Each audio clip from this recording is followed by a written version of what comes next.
Hamas menyatakan kesiapannya untuk menarik diri sepenuhnya dari pemerintahan di jalur Gaza.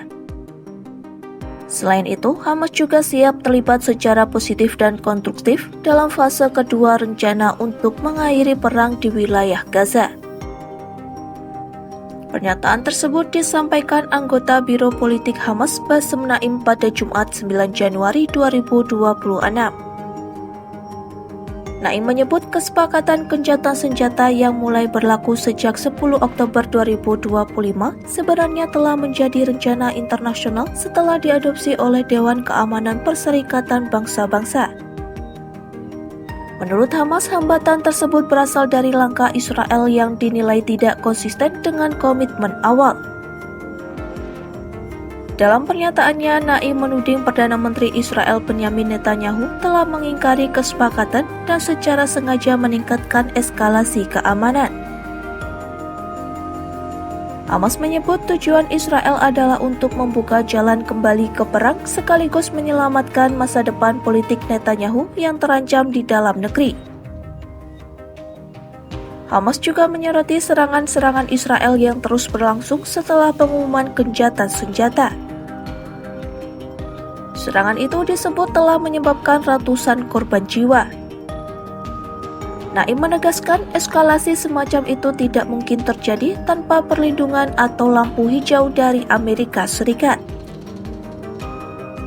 Di sisi lain, Hamas mengklaim telah memenuhi seluruh kewajiban dalam kesepakatan gencatan senjata. Menurut Naim, komitmen tersebut telah diakui oleh para mediator termasuk Amerika Serikat sendiri. Hamas juga menyatakan dukungan terhadap pembentukan Badan Palestina yang sepenuhnya berwenang untuk mengelola Gaza pasca perang. Menurut Naim, langkah ini menjadi bagian dari upaya menciptakan stabilitas jangka panjang.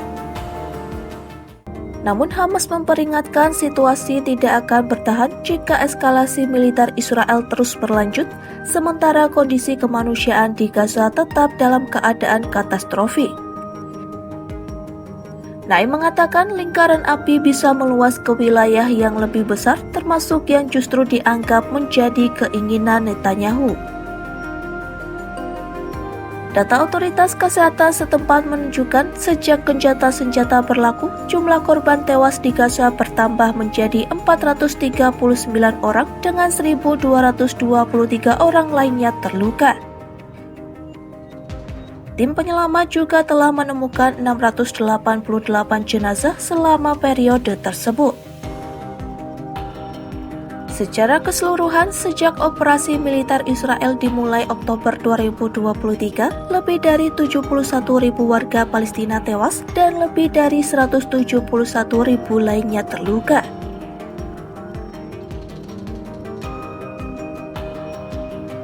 Sementara itu, di tengah upaya fase kedua gencatan senjata, militer Israel masih terus menyerang wilayah Gaza.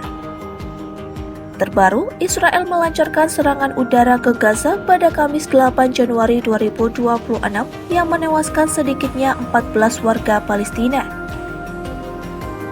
Pasukan Pertahanan Israel atau IDF mengklaim serangan itu turut menewaskan 2 anggota senior Hamas. Menurut Israel, serangan itu dilakukan menyusul peluncuran roket yang menyasar tempat pasukan Israel beroperasi di Gaza. Otoritas Kesehatan Gaza melaporkan korban tewas termasuk 5 anak-anak, sementara 17 warga lainnya terluka akibat serangan tersebut. Serangan Israel juga terjadi di kamp pengungsi Nuseirat di Gaza Tengah yang menghantam sebuah gedung apartemen sehingga menyebabkan kerusakan besar dan melukai beberapa orang.